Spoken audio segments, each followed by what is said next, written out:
What's up everyone, Bistragini here. This video is of a interview with the one and only Christian von Koenigsegg, and that was just me giving him a pound over there as he's driving his CC850. Part of the interview got cut off, though, just the very first part, but I was able to capture the rest of it. So anyway, without further ado, let's get right into the interview. Yeah, I mean, we have quite a lot here today. I mean, almost all that are in Monterey in this area is here. And we were hoping to get almost 30. We're almost there, you know, it's crazy, one for each year of existence. And I think it's the biggest gathering ever in the US. We actually just beat this in Europe this year at our tour, where we had 30 Koenigsegg's for our 30th year anniversary, so that was just also amazing. But this is just absolutely fantastic. And of course, not only Koenigsegg cars here, there's so many other beautiful, amazing machines to get inspired by, so truly amazing. Now with this huge crowd that we have here, what can you say about any upcoming future Koenigsegg models? Well, you know, when you've done something that first seemed impossible, and you're there, we're delivering it to our customers so we can all enjoy and share the experience of that creation, there is always kind of the next thing. Sometimes it's difficult to make big steps, but you can always hone and perfect anything regardless of where you are. So it's just small incremental steps into the next thing, and sometimes bigger steps and new ideas, and mix and intertwine them into something interesting enough and worthwhile enough to make it into a desirable automobile that we can get into the marketplace. Now, in regards to trends, do you feel electricity is the future? Absolutely. I mean, generally speaking, for the automobile industry, it's a huge part of the propulsion systems going forward. I do believe in our category we're seeing kind of swings a little bit backwards and forwards, but the combustion engine, especially on renewable fuel and together with hybrid, definitely have a future. I mean, you can make a lighter car in that regard, maybe a more efficient sports car with the soul of the sound, which is so important.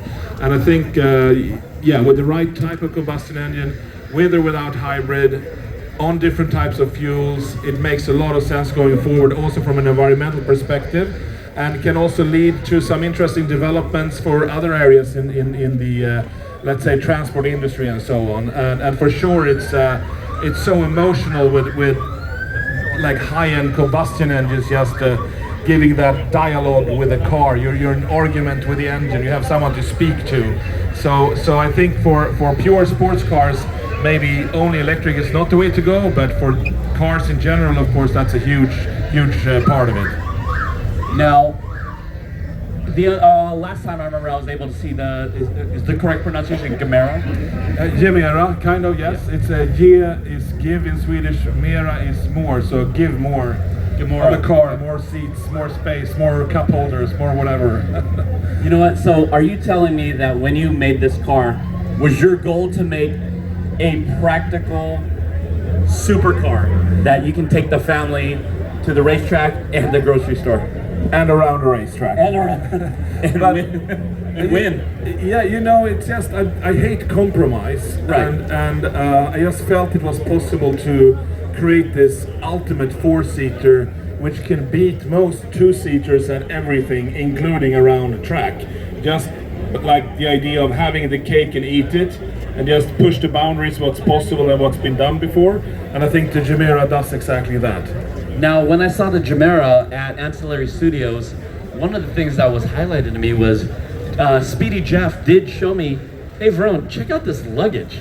You can literally take your family, take your luggage, go to the racetrack, go on a trip to Vegas. It's crazy. It is wild, and when you sit behind the steering wheel and drive it, it just shrinks like you believe you're in a two-seater mid-engine Koenigsegg, and then you look behind and you have two big dudes behind you, your family members. Where did they come from? You know, it's just this strange mind-bending experience that you have this more traditional mid-engine two-seater supercar, but it does something completely new. And I just find that exciting. And also our unique door system really came into play, because when you made our dihedral synchrohelix doors longer, they don't move out further, they move out equally little, so you can parallel park very easy, but then you could get straight out of the rear seat and the front seat simultaneously with no compromise again. So it's almost like that door mechanism was intended for a four-seater from the beginning. It's kind of interesting. Now you brought up no compromise twice, so that seems to be a very big part of your Koenigsegg brand. Yeah, I would say it's exactly no compromise is probably impossible, but avoid compromise. Reduce it to the minimum so it doesn't seem to exist, right? So that makes it difficult because you have to push the boundaries in all directions at the same time, but that's what makes it exciting. Just to make another car similar to something out there, or maybe incrementally better or on par, I don't find that so interesting. It needs to bring something new to the table and just open up the ideas of what's possible and create, who knows, maybe a new category or whatever, you know. Now, another thing I'd like to bring up and ask is just outside of Spring Mountain, you guys had a speed record recently. Correct. Yes. And we have that car here today. That's correct. Yeah, that was super exciting. Back in 2017, time flies. We're going on 7 years. What a day. I mean, that record still holds in many ways. It's the fastest car on a public road ever. We beat a 79-year-old record and 11 months old record or something like that the Mercedes had. Of course, the world's fastest production car on the road as well. And I think for a car in customer hands, which is registrable on the road in all states around the world, it's also the fastest production homologated world record today in that regard, that you can actually have a car like that in your hands as a private person with that performance. Now, what was the speed on that? So it was 277.9, I think, miles per hour. So it's mind-blowing. On average, we did 284 in one direction and a little bit less in the other. So ultimate was 284. Now, with breaking that record, is there anything that you have your sights set on down the line? Well, we created the Jesko Absolute with the intention to go even faster. We have done a lot of testing on that. First, of course, simulation, error testing, power testing. Well, the gear ratios are there. We've run over 310 miles per hour in our four-wheel dyno with full aero load, simulated aero load, and it's pushed through. So it's basically, the car is ready, we're ready. We need to have the tires ready as well. It's the only thing that you're in contact with the ground. So with our tire suppliers, we're working towards having that tire safely graded for that speed so we can go. And that is taking a bit of time, but we're getting there. So that's what we're working on at the moment. So with all this testing that you have going on, you have your eyes set on 300. Well, I think it's kind of, if we have a car that's capable of doing it in a safe way, if we have a driver who's willing to do it, and we have all ingredients, I think it's worthwhile sort of showcasing the level of engineering and what's possible physically with a road car, where technology has come to. So I think, the car is there, and I think it deserves to show what it can do. What would your thoughts be in regards to taking it back right outside of Spring Mountain?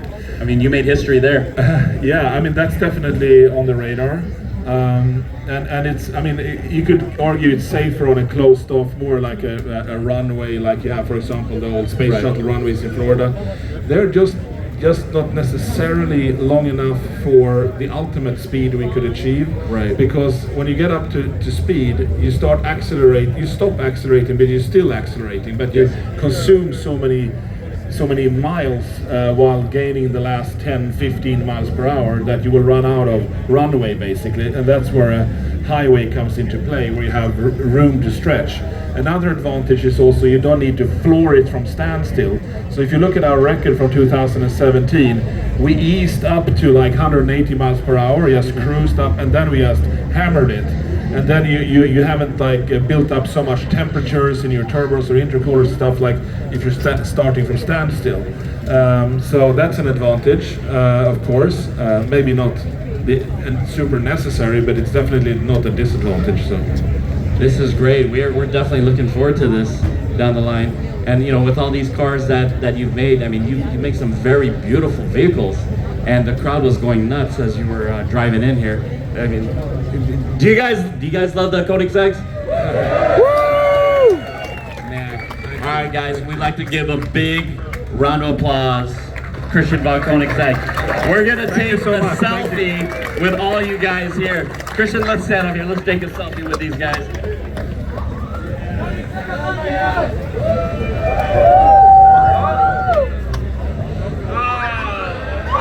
Oh, we gotta cut that phone call. There, here we go. Christian, thank you again. Once again, ladies and gentlemen, Christian von Koenigsegg. Hey, what's up, everybody? Mr. Guinea here. So that was Christian von Koenigsegg that was just granted an interview. So that was great to see, and it was great to get some footage of that. The beginning part got cut off a little bit. I had to run over and just get whatever I got, but I got some pretty good footage of it. So I'm gonna post it up on YouTube pretty soon. But hope everyone's enjoying their time here, and hope you're enjoying the video.